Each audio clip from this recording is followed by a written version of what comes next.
The title of the presentation is Where Are We Now? In my experience so far in attempting to promote the ideas of the movement and the Venus Project, I find about 95% of the critics tend to ignore the current state of affairs. And in a detached manner, they simply criticize the abstracts of what our proposed resolutions are, without ever reflecting on the train of thought that was employed to reach those solutions. So in response to this, I decided to simply focus on the information which will, at a minimum, at least further compound the dire need to get away from our current social practices, while also showing the logic that the Venus Project employs to arrive at the conclusions and ideas that they do. We're not just making things up. Jacques Fresco didn't just creatively come up with ideas. He has a pivotal train of thought, and it has a near empirical basis. So first, there's going to be an overview of the movement and the tenets of the Venus Project. And then, part one, we're going to elaborate even more so on the nature of our world monetary system and its consequences. While in part two, we will take a larger step back and consider the human condition, its cultivation, and the effects of the social system at large.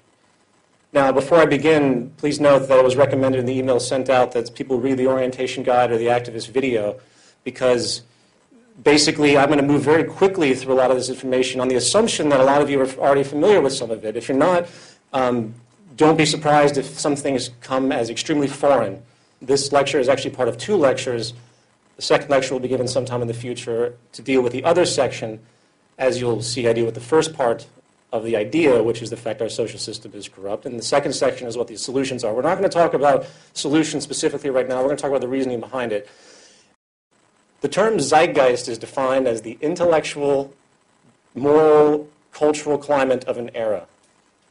The term movement simply implies motion or change. Therefore, the zeitgeist movement is thus an organization that urges change in the dominant intellectual, moral, and cultural climate of the time, specifically to values and practices which would better serve the well-being of the whole of humanity, regardless of race, religion, creed, or any other form of contrived social status. The zeitgeist movement in function exists as a commutative representation of an organization called the Venus Project, which is essentially a conceptual and technological set of ideas which constitutes the lifelong work of industrial designer and social engineer Jacques Fresco. Mr. Fresco, along with his associate Roxanne Meadows, have been working for decades to establish the technical methods and educational imperatives which can transition society away from its current cycles of war, perpetual poverty, and pervasive corruption into an improved social design based on environmental alignment, practicality, peak efficiency, and most critically, a heightened standard of living, personal freedom, and well-being for not just one nation or class, but for the entire human family. The ultimate materialization of these ideas is in the form of a new social design, updated to present-day knowledge, and the design can be termed a resource-based economy.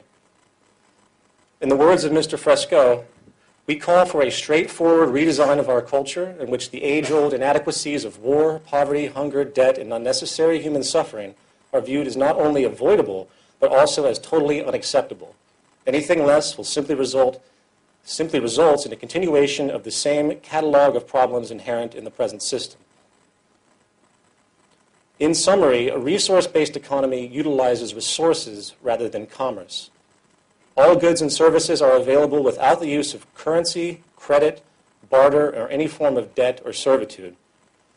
The aim of this new social design is to free humanity from the repetitive, mundane, and arbitrary occupational roles which hold no true relevance to social development, and while also encouraging a new incentive system that is focused on self-fulfillment, education, social awareness, and creativity, as opposed to the contrived, shallow, self-interested, corruption-generating goals of wealth, property, and power, which are dominant today. The enabling foundation of this concept is the realization that through the intelligent management of the Earth's resources, along with the liberal application of modern technology and science, we have the ability to create a near global abundance on this planet and thus escape the detrimental consequences generated by the real and artificial scarcity and waste which is dominant today. This reality can provably create a high quality of life for the entire world population many, many times over. The Venus Project takes into account something which has been long lost in our modern financially driven world.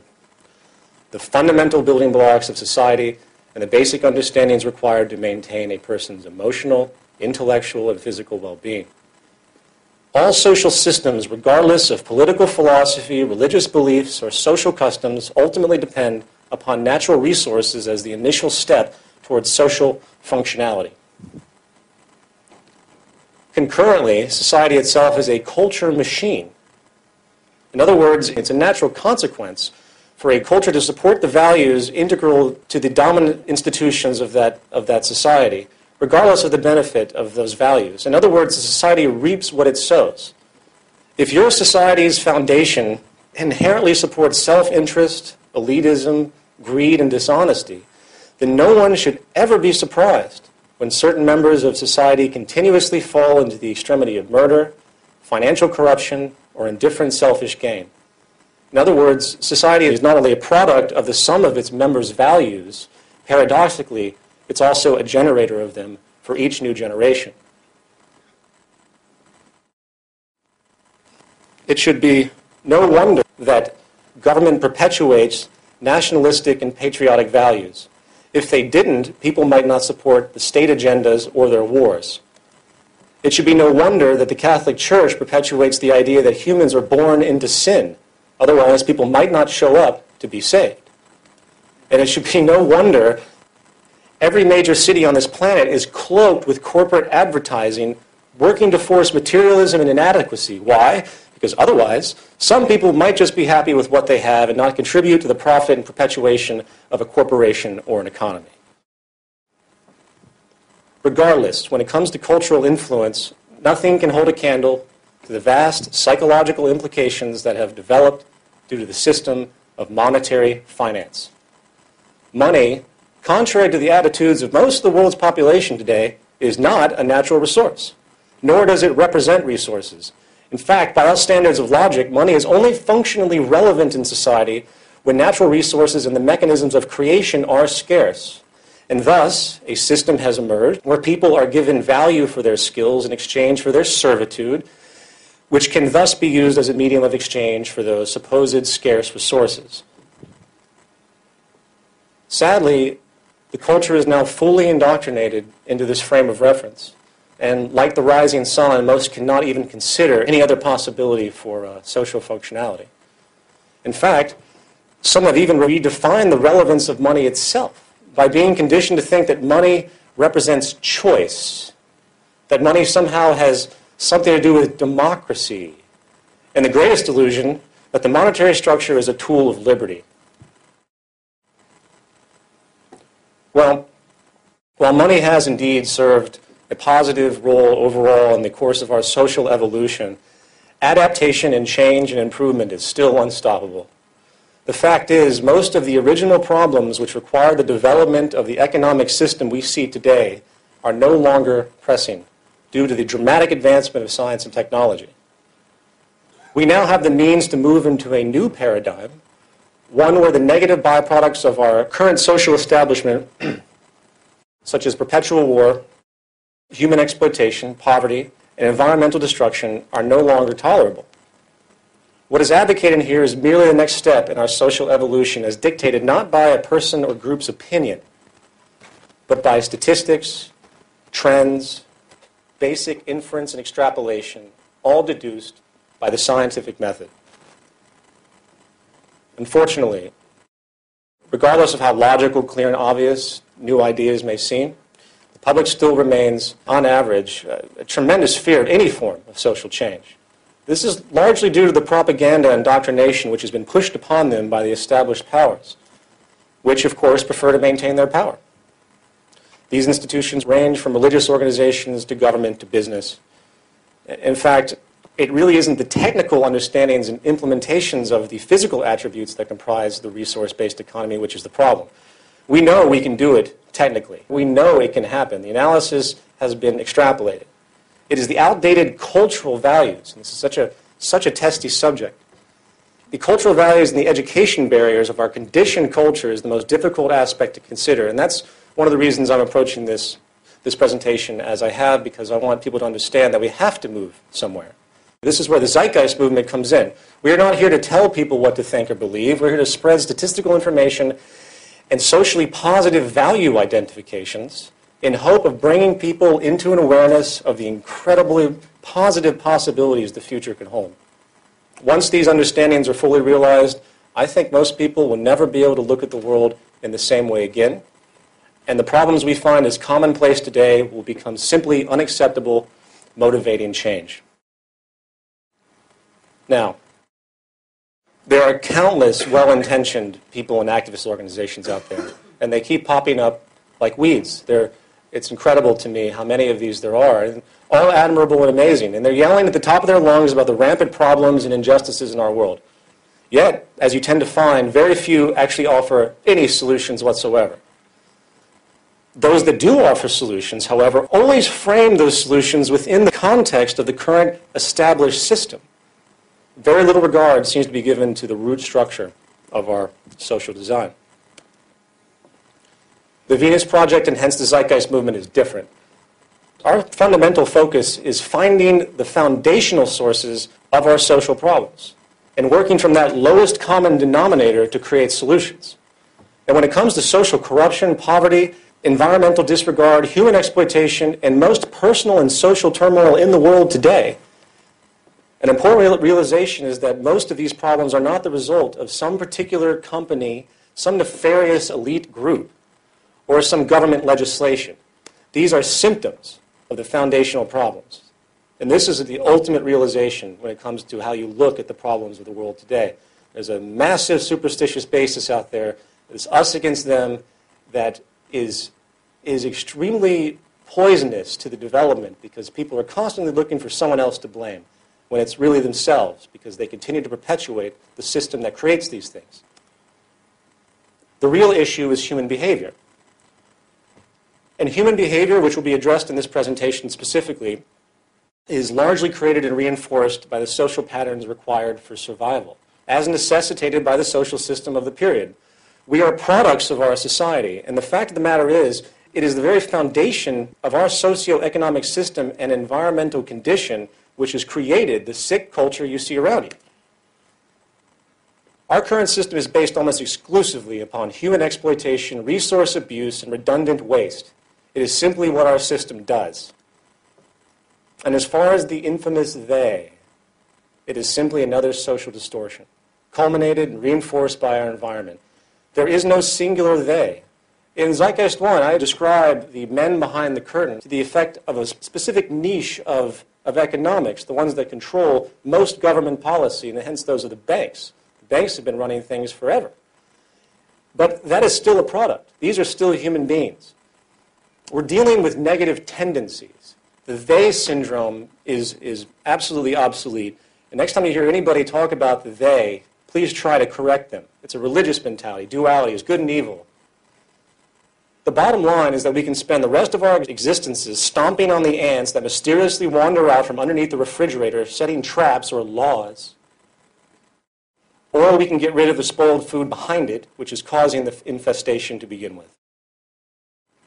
And this leads us to part one, monetary dynamics and its consequences.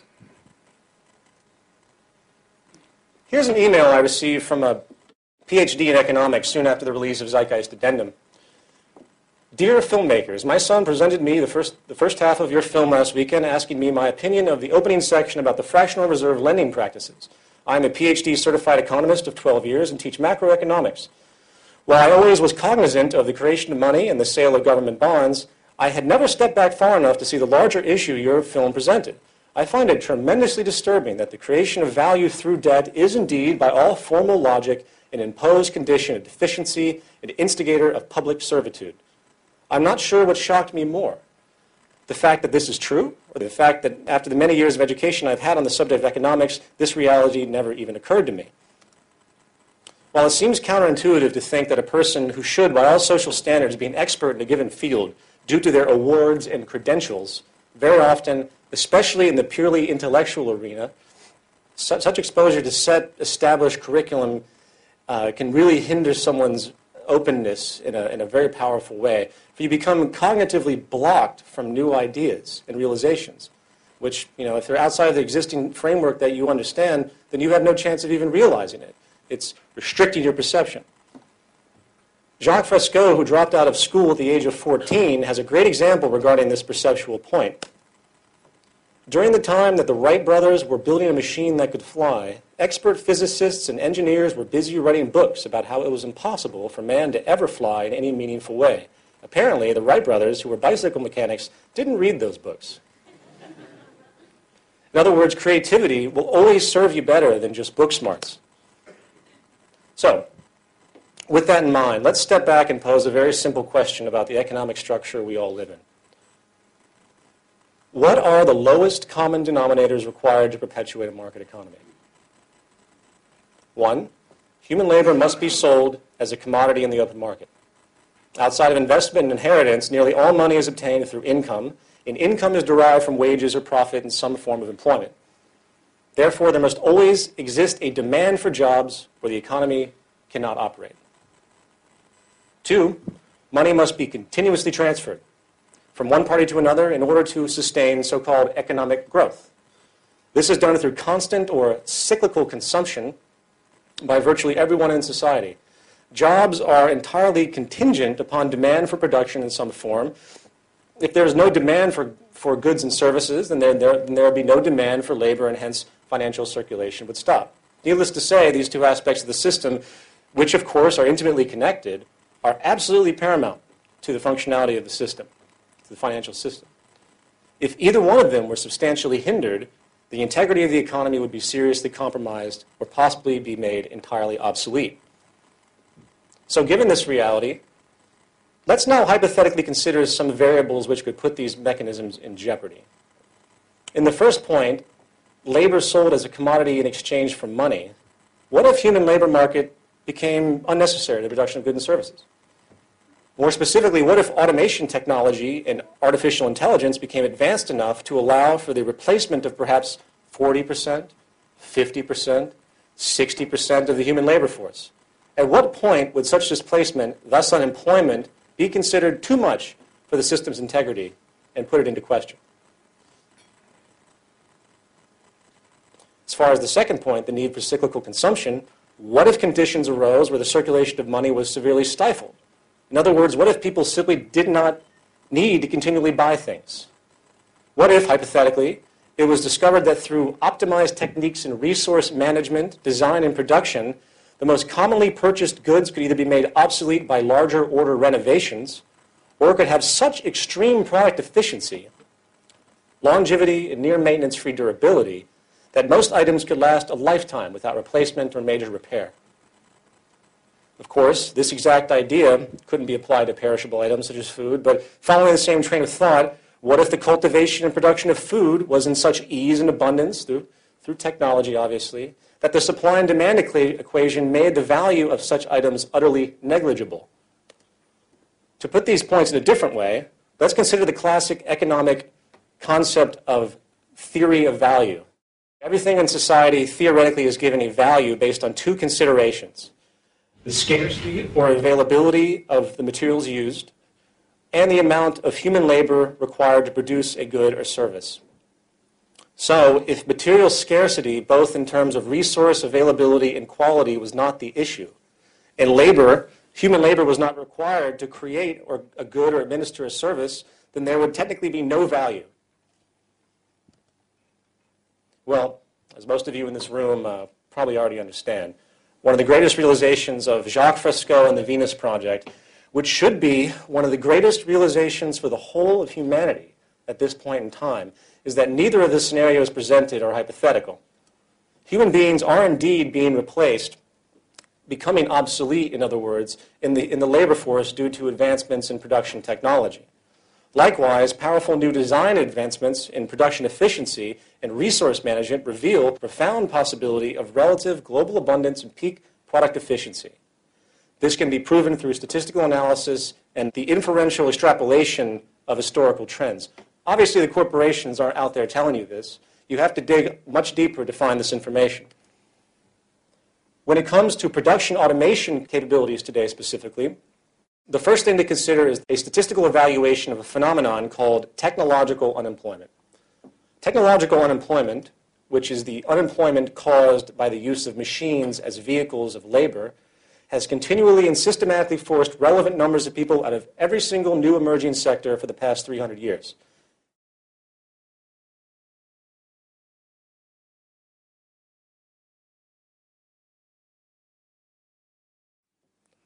Our current employment market is basically broken into three sectors: agriculture, including mining and fishing, manufacturing, tangible goods, and service, intangible goods.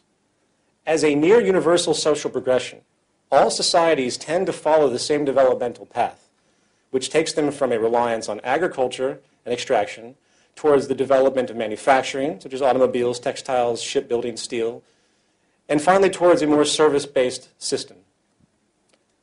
Naturally, the only reason some countries are farther behind in this process than others has to do with the affordability of the technology required to make it move to the next level.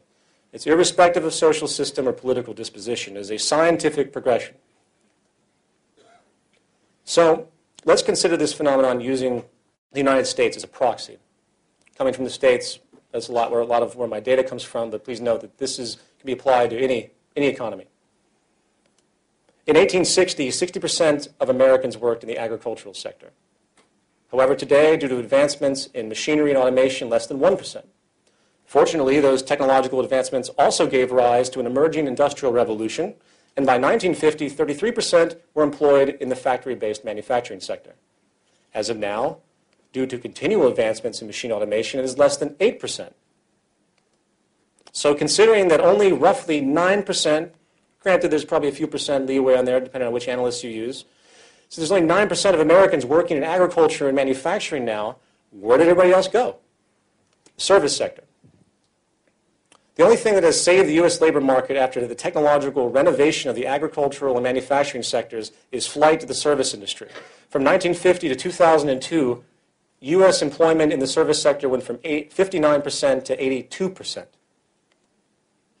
The service sector is the dominant employer of Americans today, along with all other industrialized countries.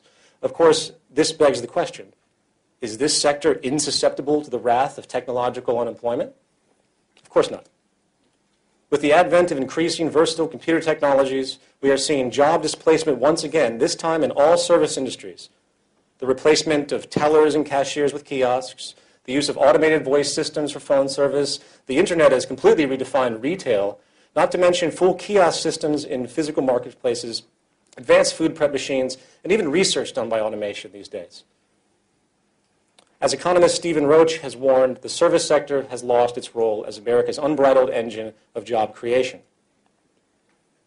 As a unique example, in Germany, the first completely automated restaurant is in operation. It uses kiosks for ordering and payment. The food is served by a fully mechanized system. There is zero wait staff. There is no reason that this idea could not be done with every single eating establishment in the world. In fact, if one was to think creatively about the application of technology in general, in isolation you see pockets of things where you see a news report about a certain technology that can do certain things. If you were to apply those creatively, I don't see how 90% of the entire service industry couldn't be wiped out tomorrow. The only reason it hasn't been done is because the focus of society is backwards when it comes to social progress. To illustrate this point more so, let's stop thinking about technology in terms of unemployment for a moment and consider it from the angle of productivity. The most incredible relationship of all of this is that the more technological employment increases, the more productive things become. In the G7 advanced industrialized countries, employment in manufacturing has been dropping, but manufacturing output has been rising. Here's the chart. I think it's quite profound. I love this. The truth is that the U.S. manufacturing is doing quite well, in every way except the number of people it employs. Furthermore, few economists would judge the health or sickness of any industry based solely on employment. By that standard, agriculture has been the sickest industry of all for decades because employment has declined, although farm productivity rose dramatically in the past century. Industrial health is better measured by output, productivity, profitability, and wages. The person is completely forgetting one universal thing. If human laborers are displaced, they cannot obtain purchasing power. If they cannot obtain purchasing power, they cannot fuel the economy by consumption. So on that level, it doesn't matter how productive we are. No one can buy anything. The phenomenon has been termed by some theorists as the contradiction of capitalism. For not only is the obsolescence of the human labor force the obsolescence of the consumer, the high level of output generated by technological efficiency makes the corporate motivation to pursue such advanced means very strong, even though it is economically self-defeating over time. In other words, regardless of the level of productivity, if people don't have jobs, they can't buy anything. This very fact alone, that productivity is inverse to employment in all sectors, should be enough to warrant a deliberate shift from the focus of human labor to a system where technology is given the highest priority. The system is literally denying peak production, and in a world where 1 billion are starving, I think that's extremely despotic. And this brings us to one of the most profound points of this talk, the social intent. Should the focus of society be to create and preserve jobs? Or should the focus of society be to maximize production and create abundance? It is either one direction or the other. You can't have both. Sadly, what you are seeing in the world today is, quote, the deliberate withholding of social efficiency for the sake of preserving the status quo. I say that again because I want you guys to use that. The deliberate withholding of social efficiency is what our system does. The main reason outside of employment pressure is that you do not see technology being liberally used for all purposes imaginable, including the generation of food, energy, and material abundance, is because our financial system is based entirely on the perpetuation of scarcity and inefficiency. Why? Because it is the most self-preserving and profitable. If a company makes a car that can last 60 years without service and also runs without the need for perpetual refueling through battery power, the aftermarket value of that car is virtually zero, and billions of dollars would be lost over time due to the now obsolete consumer oil and auto service market industries. This could happen right now, again. Why doesn't it? Because the economic system literally couldn't work if it shifted its focus towards optimum efficiency. Our entire system, in an economic sense, is based on constriction. Scarcity and inefficiencies are the movers of money. The more there is of any resource, the less you can charge for it. The more problems there are, the more opportunities there are to make money. This reality is a social disease. For people can actually gain off of the misery of others and the destruction of the environment. It's called moral hazard in the insurance industry. The whole system is moral hazard. Efficiency, abundance, and sustainability are enemies of our economic structure, for they are inverse to the mechanics required to perpetuate consumption. This is profoundly critical to understand. For once you put this together, you begin to see that the 1 billion people currently starving on this planet, the endless slums of the poor, and all the horrors in the culture due to poverty and depravity are not natural phenomena due to some natural human order or lack of earthly resources. They are products of the creation, perpetuation, and preservation of artificial scarcity and inefficiency. To add insult to injury, this scarcity is not only perpetuated in the markets of consumer goods and services, but also manifests in a way which influences the behavior of the whole of society, through making sure that even money itself is perpetually limited in supply. As denoted in Zeitgeist Addendum, the central banks of the world almost all create money out of debt through loans. These loans are produced with interest, yet only the principal is created in the money supply, creating a perpetual deficit in supply. The debts generated by these loans, in turn, serve as virtual prison cells for the average citizen, keeping them willing to work off their debt, putting them in a perpetual state of obligation. There's a word for that. It's called slavery, debt slavery. The money isn't real. The interest sure isn't real. The debt is not real. The whole thing is an illusion. The whole world today is now stuck in the illusion that there isn't enough money to do this or that. 98% of the countries in the world are actually in debt to other countries and banks. As of 2009, it's been confirmed that the world is in a state of recession, which basically means massive monetary contraction. In other words, the whole world is somehow short on cash. Am I the only one that finds this absolutely unbelievable? The stupidity is not only unbelievable, it's deadly. The market and financial systems as we know it is diametrically opposed to development of peak efficiency in order to perpetuate profit in the established order. What is peak efficiency? The highest form of technical efficiency known at a time. Not the highest form of efficiency that is affordable, but the highest form of efficiency that is actually possible. The question has never been, do we have the money? The question has always been, do we have the resources and technical understandings to make it happen? That is all that has ever mattered. Now, given all of this, it's easy to see how the public today finds it difficult to assume that technology can provide abundance and peak efficiency. For there is very little in their day-to-day life that clearly illustrates this point.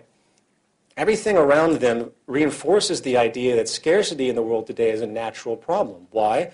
Because the pursuit of profit by industry always inherently limits the quality of design for the sake of monetary preservation.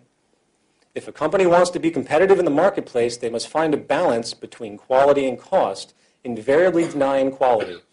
It is impossible for a company to produce a product with peak efficiency by the very nature of the game. It would be too expensive to afford.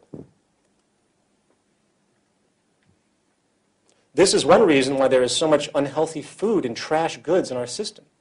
When you consider the majority of people in society today are lower middle class and below, you realize that the corporations must reduce their production costs to meet the terms of the affordability of the dominant demographic of the culture. I live in Brooklyn, New York, in an area that's very, very poor.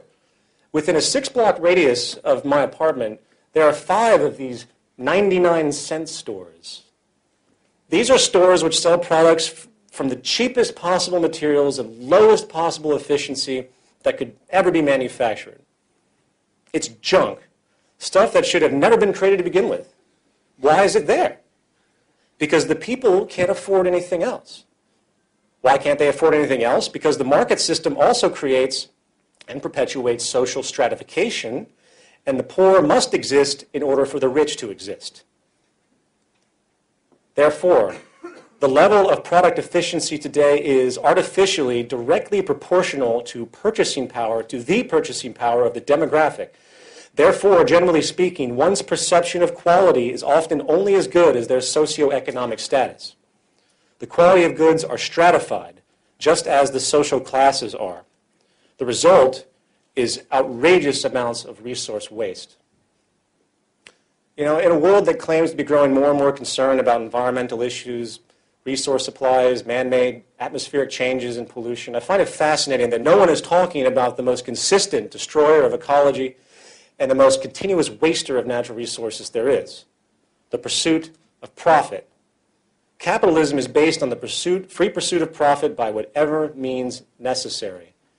I was in a cab coming here, and the cab driver made a great comment. He was describing something along the lines of business he was conducting. He's like, yeah, there's no friends in business.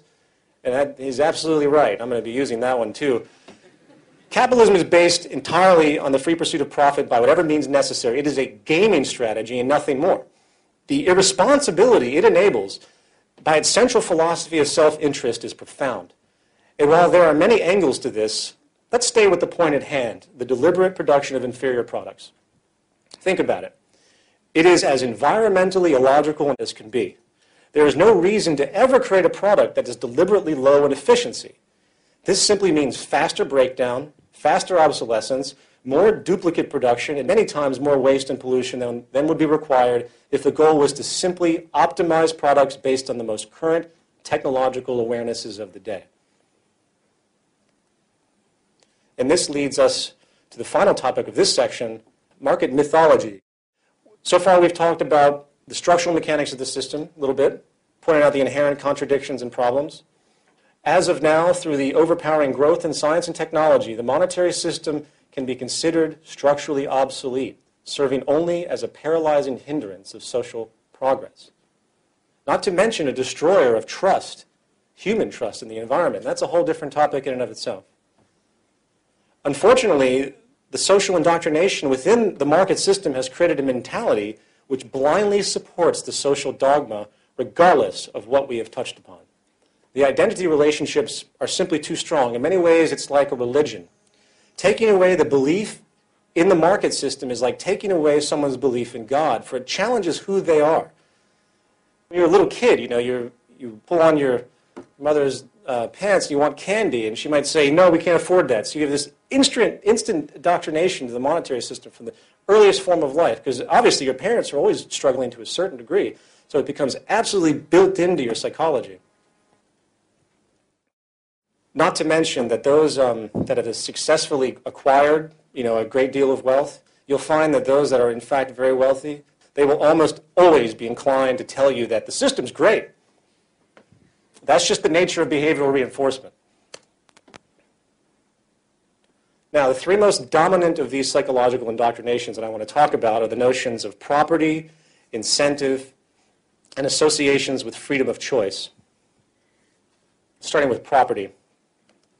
The capitalist economy is founded on the very idea of exchanging property in the markets. Even your labor is a form of property in a sense.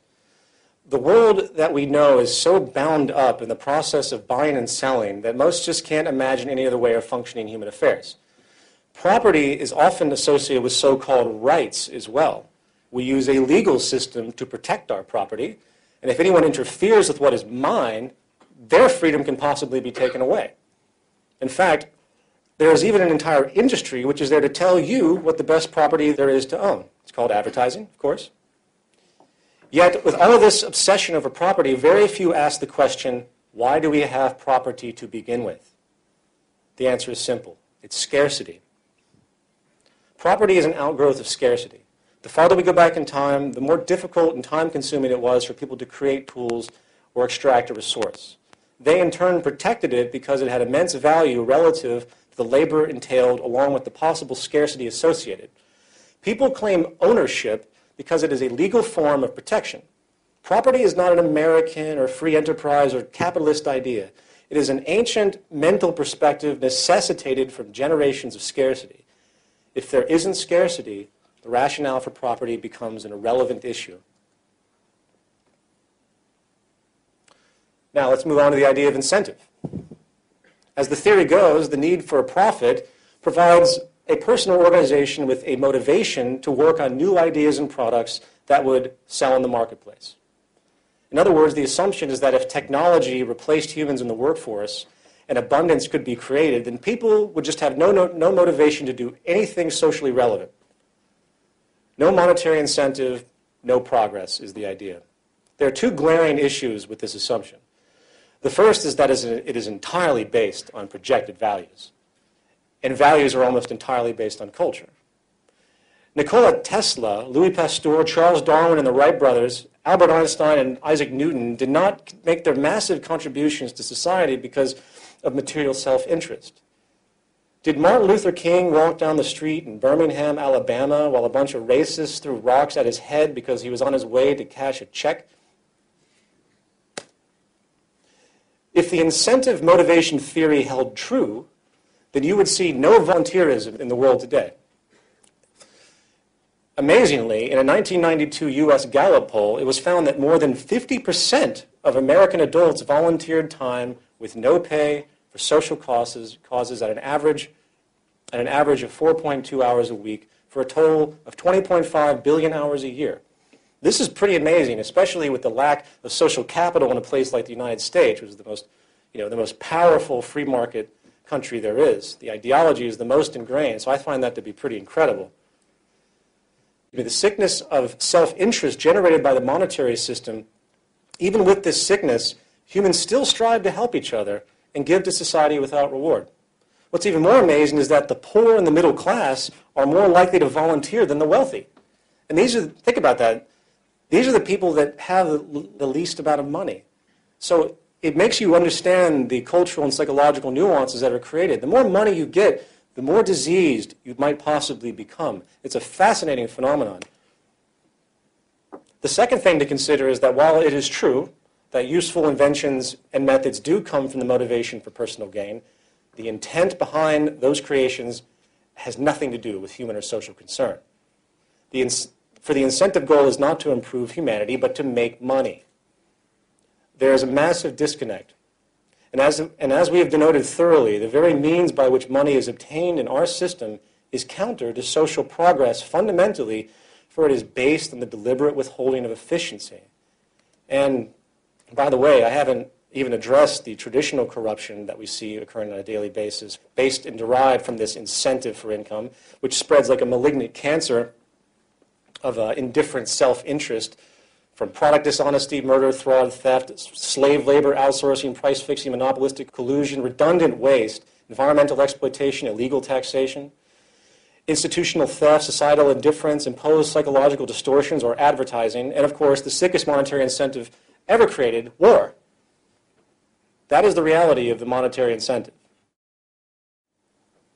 And the final myth for now, the freedom of choice. The free market is very persuasive for most people because it appears that the possibilities are endless and that they, the individual, have limitless choices.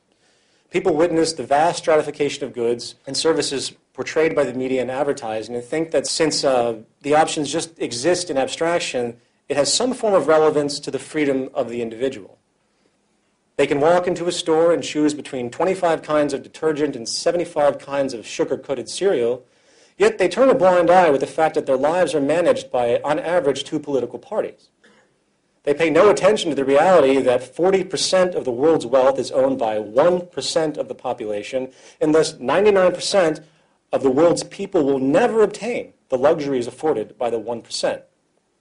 More specifically, everyone seems oblivious to the reality that nearly every day of your life you are forced by the obligation of mere survival and, of course, debt which is imposed into a private dictatorship where most of your decisions are controlled by those in the next artificially created hierarchical degree, the next larger hierarchical degree.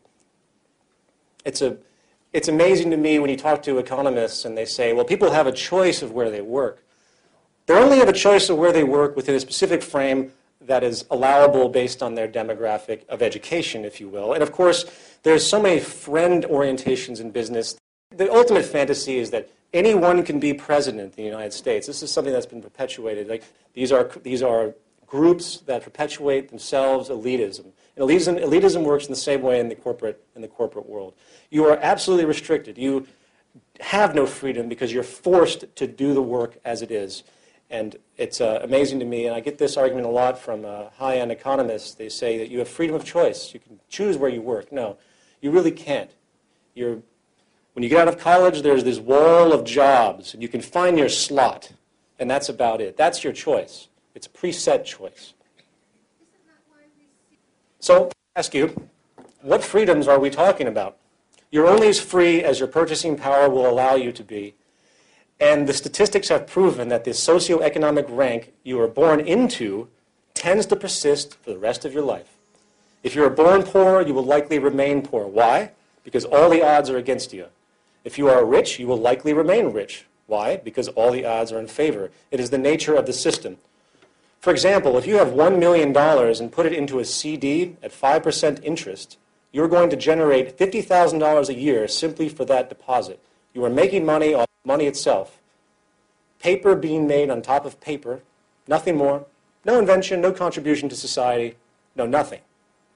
That being denoted, if you are lower to middle class, who is limited in funds, and must get interest-based loans to buy your home or use credit cards, then you are paying interest into the bank, which the bank is then using, in theory, to pay the person's return with the 5% CD. Not only is this equation outrageously offensive due to the use of usury or interest to steal from the poor and give to the rich, but it also perpetuates class stratification by its very design, keeping the lower classes poor under the constant burden of debt and servitude, while keeping the upper classes rich with no means to, with the means to simply turn excess money into more money. The very idea that you can take money and turn it into more money is absolutely hilarious and corrupt. Likewise, it should be no surprise that the world is run by cartels and government collusion. For competition is based on nothing more than a gaming strategy, as we have said. In other words, competition breeds corruption. This is another one of those economist things where they say, oh, the free market used to be great, but something happened and now we have all these cartels. Now, monopoly is the final stage of success in a competitive environment. It is incredible to be how people don't realize this. It doesn't matter how much legislation that you have to combat sector or industry dominance, it will keep occurring.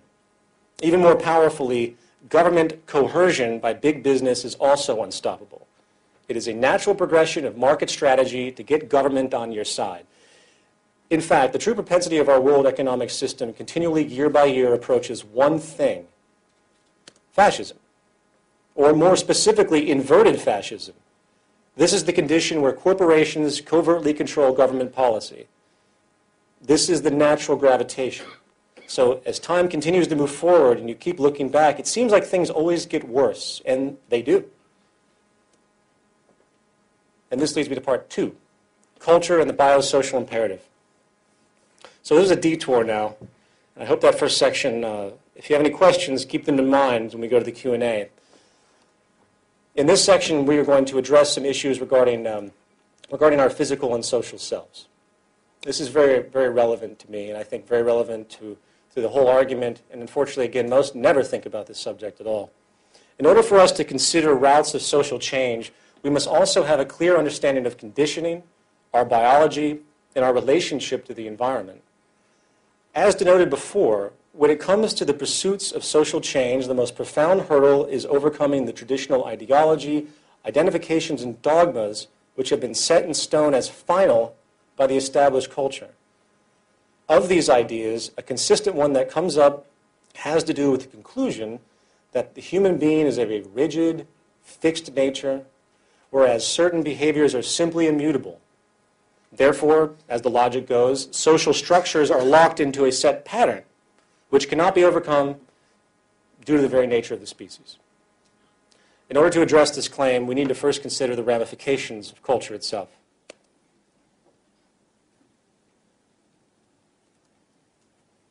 The word culture in a social sense is defined as a set of shared attributes, values, goals, and practices that characterizes an institution, organization, or group. The most obvious, yet often overlooked example of the mechanics of culture is the fact that we are provably shaped by the sort of society we live in. The language you use, the gaming strategies you execute for survival, the perception of beauty you lust for, the familial patterns and traditions you perpetuate, and the deeply held theology, myths, and urban legends that define your broadest view are all examples of the qualities you might absorb arbitrarily from the culture you have been born into.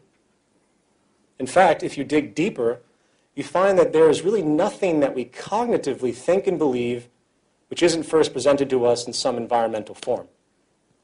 An insulted man who pulls out a gun and shoots somebody had to learn at some point in his life what a gun was, how to pull the trigger, along with what he was to find insulting to begin with.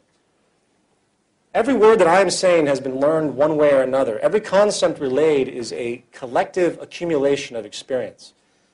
A Chinese baby taken at birth and raised in a British family in England will develop the language, dialect, mannerisms, traditions, and accent of the British culture. Needless to say, it is obvious the profound effect the environment has on behavior. But that's only part of the equation, for we are obviously biologically defined as well. It doesn't matter how much time I try to condition a cat to learn to speak English, it simply can't. Simply due to the limitations of its evolutionarily derived biological state. Those limitations are basically defined by genes. Genes are a fairly recent discovery, and there has been a great deal of speculation as to the spectrum that genes hold.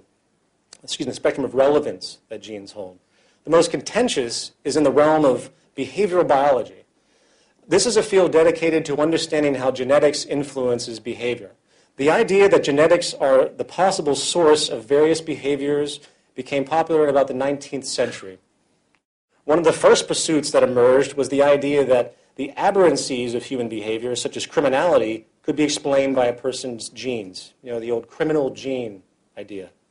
Sickly enough, even eugenics operations in the form of sterilization took place many years ago in an attempt to rid society of, quote, criminals, idiots, imbeciles, and rapists. The implication is that certain people are naturally, quote, bad people due to their genetics. You see this rhetoric everywhere. Someone might say, he has bad blood, or she's just an evil person. As an aside, I find it fascinating that this simplistic social fallback to explain a person's behavior is in full accord with the primitive superstitious duality postulated by nearly all established religions, good and evil. The gene in this case has replaced the satanic demon that once possessed a person, and thus the person has no control over their evil actions. In other words, they are slaves to their genes. Well, as research has progressed, it has been found that genes do nothing of the sort. Genes are stretches of DNA that produce proteins, which of course are vital to the operation of the brain, the nervous system, and the whole body. However, they are not autonomous initiators of commands. They do not cause behaviors in any real sense of the idea. In the words of Professor of Biology and Neurology at Stanford University, and a well-known anthropologist as well, Dr. Robert Sapolsky, genes are rarely about inevitability, especially when it comes to humans, the brain, and behavior. They're about vulnerability, propensities, and tendencies. As it turns out, the determining factor of genetic propensities, particularly in the realm of behavior, is the environment that the organism resides in.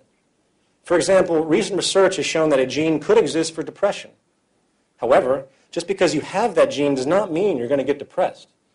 It takes some form of dramatic environmental stressor to trigger the genetic response, such as a sudden death of a loved one or something very severe. In other words, the environment triggers the existing genetic propensity. Even with a genetic predisposition to a particular illness, there is no guarantee you're going to get it. A chair with a broken leg is not dangerous if you never sit on it. As a variation of this, it is interesting to know how the environment even affects broad physiological attributes, a realm traditionally left for the genetic side of the nature and nurture debate. A study was done a few years ago at the Miami School of Medicine with premature infants in neonatology wards, where they decided to simply touch a section of the infants in the wards a few times a day, while the other section was not touched. All feeding patterns remained alike, everything else equal. As it turned out, the infants that were touched grew 50% faster and were noticeably more healthy. They were released from the hospital a week early. When compared months later, these same kids showed better health and agility than those that were not touched. It's incredible. This is a dramatic finding on many levels, for it shows that the genetically prescribed growth hormone release can be profoundly influenced by a simple and subtle environmental experience. Furthermore, the environment can not only trigger genetic propensities or influence their extent, it can override them to a certain degree. A couple of years ago, another study was done at Princeton University where scientists were able to genetically engineer mice, removing a key gene relevant to their neurotransmitter system, selectively targeting learning and memory. As a result, the cultivated mice were poor at various memory and learning exercises. They had trouble recognizing simple objects, their accuracy of smell was poor, and they were unable to learn well in many ways, which otherwise would be normal to an average mouse. Once their disability was confirmed and established, the scientists then put the cognitively dim mice as adults in an enriched, stimulating environment. And over time, it was found that many of the genetically engineered learning disabilities were actually overcome by the simple exposure to an intellectually nurturing environment. In other words, the environment is actually able to reestablish neurological pathways that seemed not to exist. Again, this is a powerful testament to the power of the environment when it comes to brain and hence behavior. We're perpetually molded and shaped by what's around us, and it has an extremely direct effect on our genes and what might be inherent to us. It's very important. The reason this is being brought up is to illustrate the fact that our environment is provably the most important determinant in our functionality. Nurture, in many ways, dictates nature on many levels, ranging from behavior to psychology, to physiology. Psychology would have relevance, but to physiology. and health. Consequently, it is incorrect to think that the human being is a slave to his biology, especially when it comes to his or her actions. This is a powerful myth which needs to be dispelled and debunked. For when we realize the importance of our environment, we'll be much more prone to changing it, and that's why I'm talking about this. In isolation, it might seem like these are abstractions, but we have to learn that biologically we are only as relevant, so to speak, as the environment which interacts with our biology. However, as one final example worth considering, which from my perspective summarizes the overwhelming power and relevance of our environmental culture we are exposed to, let's consider the implications of feral children. A feral child is a human child which has lived isolated from human contact from a very young age, isolated from society, or human society. Historical examples of this range from children that have been locked in rooms by their parents for years, to children who have been abandoned in the wild and raised, so to speak, by animals. This is Jeannie. She was discovered in 1970, having been locked in a single room, virtually alone, for 10 years. When they found her at 13 years old, she could barely understand language, and she knew only a few words. She was 54 inches tall. Her eyes could not focus beyond 12 feet, and she walked in an awkward, hunched manner, and she could not chew solid food. Once rescued, psychologists and scientists immediately began working to rehabilitate Jeannie, creating a nurturing environment, and she quickly began to overcome a great amount of the problems that she had had, but due to the severe emotional scars that she went through, something very specific stuck out, which has a specific relevance to the point I'm trying to make, and that was her inability to learn language. While humans obviously have a genetic predisposition for language, it is cases like this that show how the environment does not, if the environment does not engage those propensities at a certain point in time, then those language capabilities will not form. It requires the environment to stimulate the effect. And that's a very important thing, and I'm going to keep reiterating that. This young girl was rescued in May of this year in Russia. She was locked in a room with dogs and cats for several years, causing her to behave like an animal. She could not speak. She lapped up her food and drink with her tongue, and she walked on all fours. She was 5 years old when they found her, but her physical size was only of a 2-year-old. This is fascinating, apart from being horrific. It's the fact that feral children, they can pick up and imitate things in their environment that to us would seem absolutely unhuman. This is a girl named Oksana Malaya. She was also extremely neglected and ended up spending the majority of her childhood between the ages of 3 and 8, 5 years, living with dogs in the back of the family home.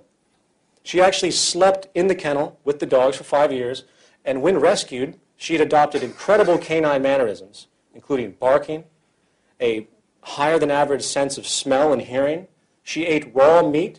She walked on all fours and knew virtually no language. It is sociological examples like this that should really make one step back and question the lowest common denominator of what is supposed to be human nature. Please understand that there's no denial that we human beings are wired in a particular way. However, the fact is we obviously, especially at a young age, have an incredible ability to adapt to our environment. We are exceptionally malleable, and as studies have shown, will adapt based on what is supported and reinforced by the social condition we inhabit. If the known propensities of human beings, such as walking upright, learning language, and the like, are not triggered and supported by the environment, then they might not manifest. Therefore, again, the human being is very much a cultivated organism. The quality of a person's health and behaviors really comes down to the quality of the environment, culture, and hence social influences they are exposed to. This is critical that society fully understand this and adjust accordingly. It should be no wonder the world we live in when we examine the system, the environment that creates us. And this is the point. We, as so-called individuals, are running composites of our life experiences. We are walking expressions and cultivations of the environments we have passed through up until this very moment. And when it comes to survival, only those behavioral attributes that have served a function in your environment are reinforced and made dominant. Once you understand this, the corrupt world around you suddenly makes perfect sense. Human beings are not inherently greedy or inherently competitive or inherently corrupt. It is the social system, it's the environment that creates us. Just as a young girl would choose to walk on all fours and bark, because that's what the environment makes similar to her, we become corrupt and we become self-interested because that's what our culture has created and put upon us. So the social imperative that emerges out of all of this in the long run is that there is a great deal of care which needs to be taken in regard to our social environment. We must alter the system in such a way so it does not create, support, or reinforce those behaviors which are socially harmful. And that's what social design is about. It's interesting to point out, and this takes me to a subsection of this, it's interesting to point out that competition and hierarchy, which seem dominant today, have not been the dominant ethos of human society for the majority of our time on this planet.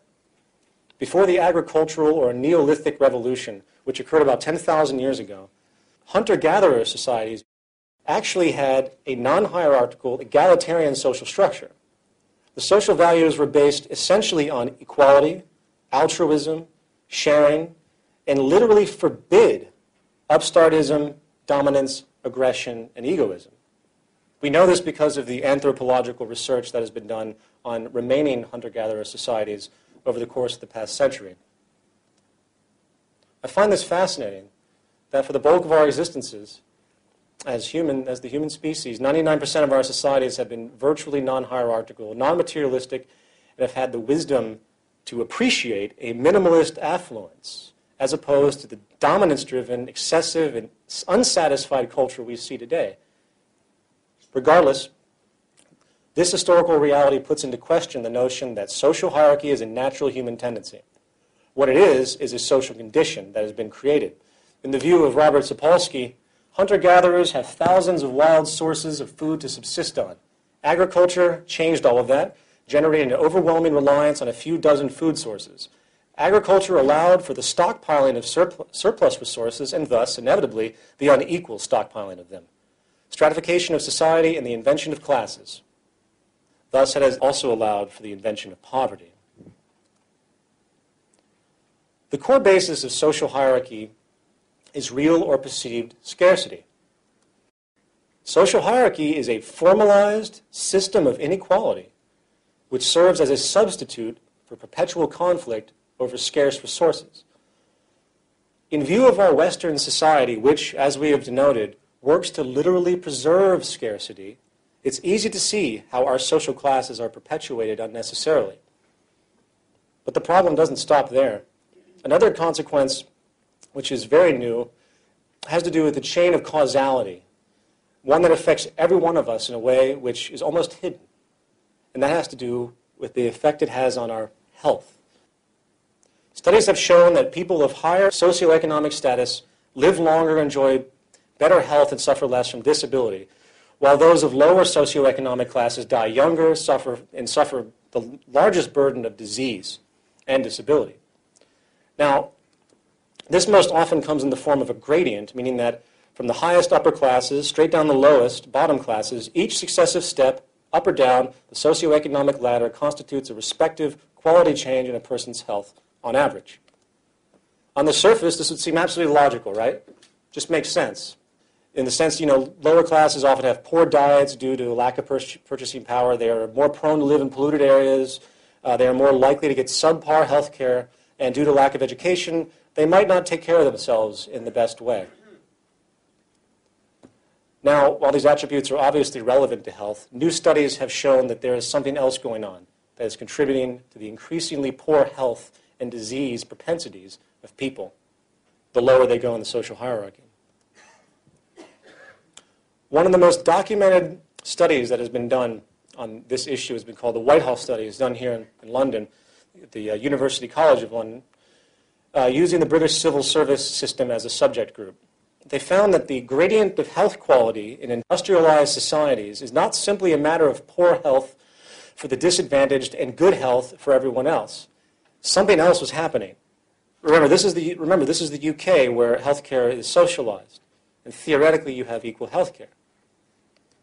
They also found that there was a social distribution of disease, meaning that as you went from the top of the socioeconomic status to the bottom, the types of diseases people would get would change on average, but they'd be linked. For example, the lowest rungs of the hierarchy had a fourfold increase of heart disease-based mortality compared to the highest rungs. I think, if I remember correctly, the highest rungs were things like melanoma, you know, people sitting on their yachts, which I thought that was quite amusing. Regardless, this is the pattern, and to a certain degree, it's irrespective of healthcare. Keep this in mind. Disease is being generated irrespective of socialized healthcare. Even in a country with universal healthcare, the worse a person's financial status, the lower they are in the social hierarchy, the worse their health appears to be getting. Why is this? As it turns out, psychological stress generated from social inequality. Not the byproducts of inequalities such as poor nutrition, healthcare resources, or education for a person's health, but inequality itself, psychological subordination. Concurrent research done by Richard Wilkinson at the University of Nottingham found that more income inequality there is in a society, the worse the gradient of health and mortality rates. This is irrespective of absolute income, and again, it has nothing to do with healthcare and nutrition. Evidently, the more income inequality that exists in a society, or in other words, the more stratified a society is, the more money that's divided between the culture, the more health problems that occur in the upper and lower classes together. It isn't about money in and of itself. It's about the psychological ramification, the psychological stress or psychosocial stress generated by the social hierarchy itself. Not to mention, as an aside, it is also well documented that the more income inequality that exists, the more crime, assault, robbery, murder are probable. Not the more poverty and deprivation that causes this, the more inequality. Does everyone understand that? That's a very interesting point. This is easy to exemplify, for the United States, which has the largest income gap on the planet, also has the largest crime rate in the world, the largest prison population in the world, and amusingly, we're also the most aggressive and armed nation in the world. Go figure. The bottom line is that when it comes to the comparison of hierarchy to egalitarianism, in other words, people being equal or people being stratified, egalitarianism or equality, when it comes to psychologically stress-driven health, trumps stratification for the whole of society from crime to disease rates. So, in conclusion to this section, I hope I've made this relatively clear because it's a really important point when you think about it. Not only are social classes modern inventions of human society, social classes are scientifically proven to be detrimental to the health of everybody by the very construct of its creation. I think, in conclusion of this formal presentation, that is one of the most incredibly compelling motivations to seek alternatives. The very fabric of the larger order of society is intrinsically and provably unhealthy. And coupled with everything else that we've talked about, I think that adds a tremendous weight to moving forward into something new.